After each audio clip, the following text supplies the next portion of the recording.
आप सभी को मेरे YouTube चैनल में स्वागत है।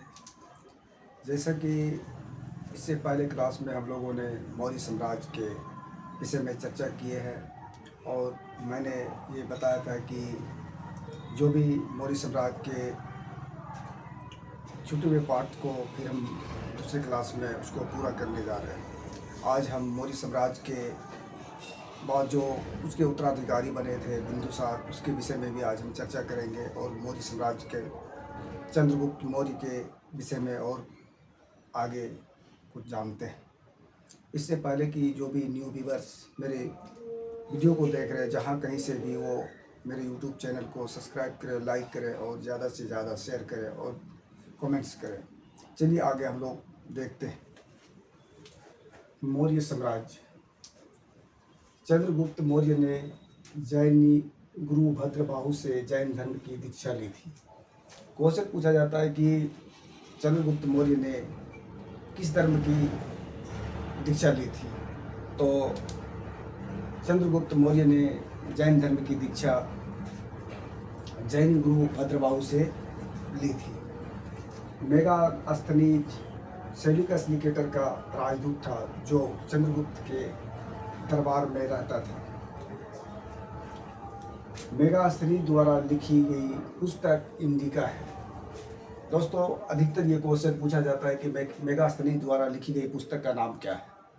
तो ये हमें याद रखना है कि मेगास्थनीज द्वारा लिखी गई पुस्तक का नाम इंडिका है। चंद्रगुप्त मौर्य और सेल्यूकस के बीच हुए युद्ध का वर्णन एपियानस ने किया है। चंद्रगुप्त मौर्य और सेल्यूकस निकेटर के बीच हुए युद्ध का वर्णन एपियानस ने किया है। ये भी क्वेश्चन कभी कभी उठाया जाता है। प्लूटार्क के अनुसार चंद्रगुप्त ने सेल्यूकस को 500 हाथी उपहार में दिए थे। प्लूटार्क के अनुसार चंद्रगुप्त ने सेल्यूकस को 500 हाथी उपहार के रूप में दिए थे। चंद्रगुप्त की मृत्यु 298 ईसा पूर्व में श्रवणबेलगोला में उपवास द्वारा हुई थी। क्वेश्चन पूछा जाता है कि चंद्रगुप्त मौर्य की मृत्यु कहाँ हुई। तो स्थान जब पूछा जाए तो श्रवणबेलगोला, और कारण पूछा जाए तो उपवास के कारण उसकी मृत्यु हुई थी। अब उनका जो है उत्तराधिकारी कौन बने, तो चंद्रगुप्त मौर्य का उत्तराधिकारी बिंदुसार हुआ जो 298 ईसा पूर्व में मगध की राजगद्दी पर बैठा। इसे अमित्रघात के नाम से भी जाना जाता है। अमित्रघात का अर्थ है शत्रु विनाशक। चंद्रगुप्त मौर्य के बाद उनका जो उत्तराधिकारी बना वो बिंदुसार थे। वो 298 ईसा पूर्व में मगध की राजगद्दी पर बैठे और इसे अमित्रघात के नाम से भी जाना जाता है। जैसे बिंदुसार जो है आजीवक संप्रदाय का अनुयायी था। आजीवक संप्रदाय की स्थापना मखलीपुत्र गोसल ने की थी। अगर पूछा जाए कि आजीवक संप्रदाय के संस्थापक कौन है, तो मखलीपुत्र गोसल है। वायु पुराण में बिंदुसार को भद्रसार वासीरसार कहा गया है। वायु पुराण के अनुसार बिंदुसार को भद्रसार भी कहा गया है। स्टेबो के अनुसार सीरियन नरेश एंटियोकस ने बिंदुसार के दरबार में डायमेकस नामक राजदूत भेजा। इसे ही मेगास्थनीज का उत्तराधिकारी माना जाता है।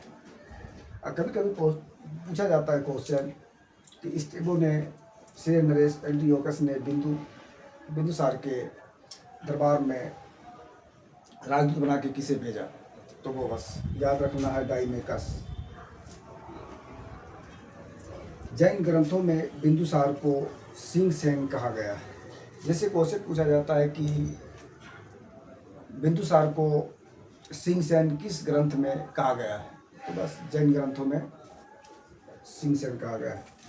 बिंदुसार के शासनकाल में तक्षशिला में हुई 2 विद्रोह का वर्णन है। इस विद्रोह को दबाने के लिए बिंदुसार ने पहले सुशील को और बाद में अशोक को भेजा। बौद्ध विद्वान तारानाथ ने बिंदुसार को 16 राज्यों का विजेता बताया। जैसे बौद्ध ग्रंथ के अनुसार बताया जाता है कि बिंदुसार ने 16 राज्यों पर विजेता पाया था। बिंदुसार की सभा में 500 सदस्यों वाली एक मंत्री परिषद थी, जिसका प्रधान खलाटक था।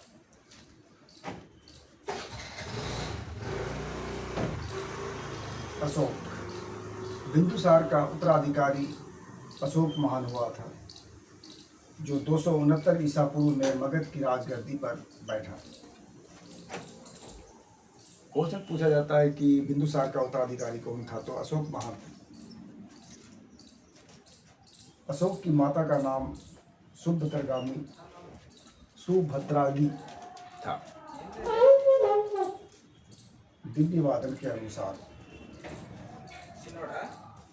राजगद्दी पर बैठने के समय अशोक अवंती का राज्यपाल था। राजगद्दी पर बैठने के समय अशोक अवंती का राज्यपाल था। मास्की, गुजरा, नेतुर एवं उद्गोलक के लेखों में अशोक का नाम अशोक मिलता है। इस 4 अभिलेखों से अशोक का नाम अशोक मिलता है। अशोक का इतिहास हमें मुख्यतः उसके अभिलेखों द्वारा ज्ञात होता है। इससे आगे हम दूसरी क्लास में शिलालेख, स्तंभ लेख और युवा लेख पर